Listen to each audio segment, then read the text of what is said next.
How would you feel if your parents said your family had to move to another country to live? You didn't know the language, didn't know if you would like the food, didn't have the same holidays or traditions, and had to go to school there anyway. What about school? Just what would it be like to go to a school in a place that spoke a different language? Would there be different sports I could play, or band, or chorus? What kinds of music would there be? Some Eastridge Middle School students probably wondered the same things before coming to Eastridge Middle School from other countries. Did you know Eastridge Middle School has the most culturally diverse students of any school in Hamilton County? We have nearly 15% of our students whose family comes from over 25 different countries and 6 continents. One of our students from Cambodia, Erickson, celebrates customs like New Year's, Independence Day, and Thanksgiving. The school system of Cambodia is similar to Eastridge Middle School, except the students have to go home to eat lunch. They also have to study the French and English languages. Some of the traditional foods are fried noodles, curry has vegetables, meat, and sometimes fruit.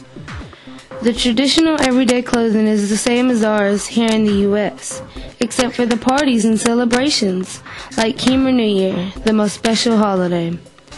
A typical day for a child in Cambodia is about the same as for a child here in the U.S. Cambodian children get ready to go to school, spend the morning in classes, go home for lunch, go back to finish classes, then go home. When children get home, they must do their homework and chores. After that, they can have fun and relax a little by watching TV or playing with their brothers and sisters. This is pretty much the average life of a child living in Cambodia.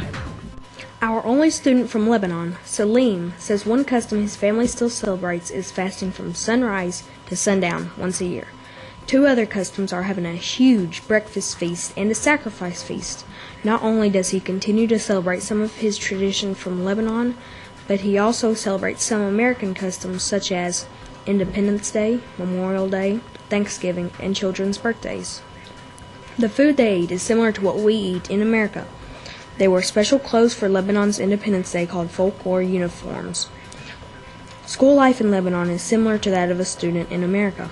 School goes on for 9 months and has 3 months of breaks. There are some differences in the schooling, though. Students go to school on Saturdays, but not Fridays. Students go to school from pre-K to 9th grade. Then the students must take an official government test to see if they are smart enough to continue in school.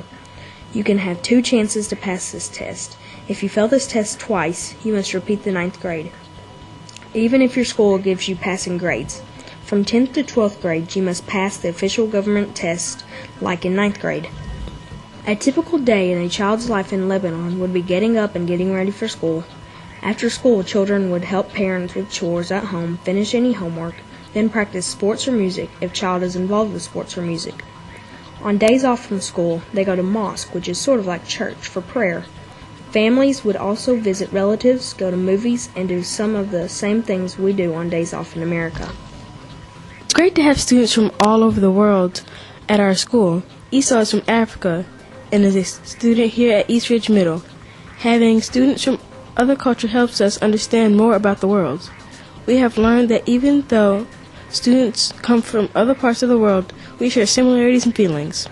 The world is not as large as one may think.